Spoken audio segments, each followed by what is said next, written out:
Donc si j'ai bien compris, tu as commencé il y a quelques années à faire seulement de la pub sur Facebook. Donc tu avais une agence de publicité pour Facebook, tu bossais pour des clients. Ensuite, tu as commencé à créer une petite audience et peu à peu, ton business model s'est dérivé à faire purement de la formation. Effectivement. Et en fait, la transition, le chaînon manquant dans cette ligne-là, c'est une formation que j'ai faite qui est gratuite, qui s'appelle le guide de la pub Facebook, qui se trouve à guidefb.com, et qui était en fait une formation gratuite que j'ai faite pour, à l'origine, promouvoir le service de pub Facebook. Et il s'est avéré que cette formation est devenue rapidement virale et a attiré énormément de trafic assez rapidement.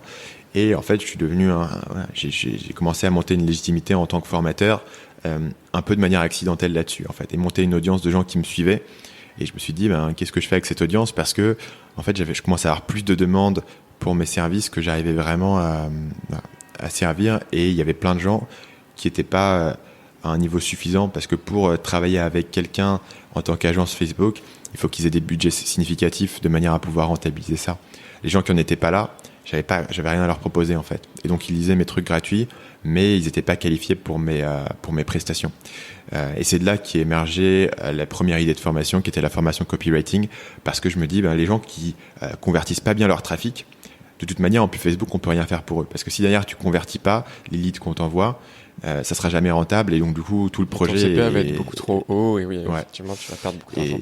Et tout le projet si tu veux, est condamné par un truc sur lequel nous, on bossait pas, qui était tunnel de vente. Et la raison pour laquelle je bossais pas dessus, c'est parce que trouver un bon copywriter et pouvoir recruter des gens là-dessus, c'était extrêmement compliqué.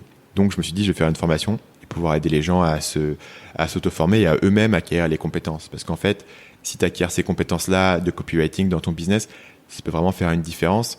Et comme tu as déjà normalement la connaissance du prospect, tu peux mettre en place des bons tunnels de vente et des bonnes pages de vente relativement rapidement. C'est-à-dire en quelques semaines de boulot sur la formation et puis sur tes pages de vente, tu peux faire quelque chose qui va être largement meilleur que ce que tu avais avant. Donc c'est un résultat relativement quantifiable et relativement rapide et qui peut éventuellement préparer les gens à une prestat de pub Facebook derrière. Ça fait entièrement sens. Donc ton but, c'est d'avoir des formations, on va dire presque héroïstes.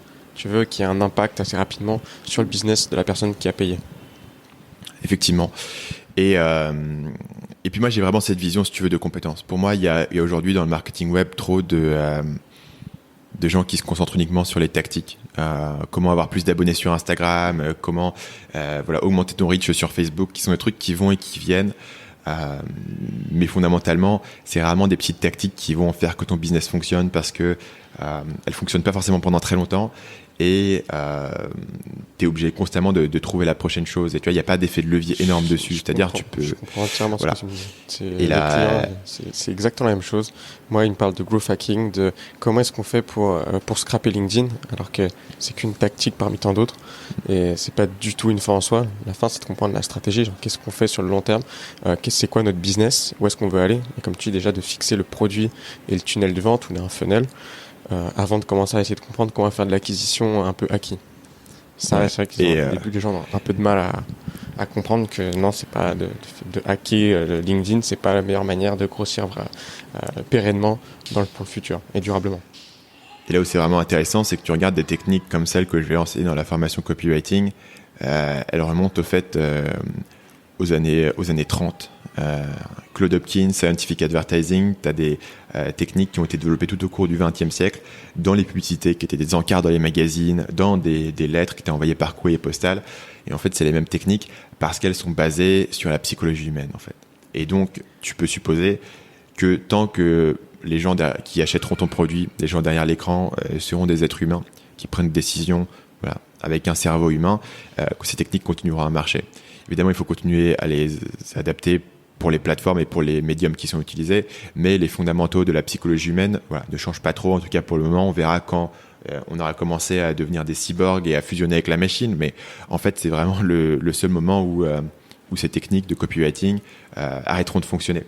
Et ce qui est quand même une sécurité dans le milieu où on existe aujourd'hui, où tes compétences deviennent obsolètes assez rapidement, où les outils techniques que tu maîtrises aujourd'hui, dans 5 ans, ça sera plus les mêmes, où les réseaux sociaux qui existent aujourd'hui, ça sera pas forcément les mêmes, où les choses changent beaucoup.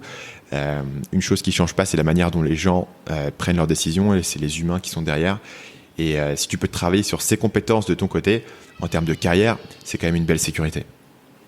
Salut, c'est Stan, j'espère que vous avez apprécié cet extrait du podcast Marketing Mania. Bien sûr, vous pouvez retrouver l'ensemble des épisodes du podcast, y compris les instructions sur comment vous abonner sur l'application Apple Podcast ou sur votre téléphone Android en vous rendant sur mon site à l'adresse marketingmania.fr/podcast. Je vous ai mis le lien dans la description de cette vidéo.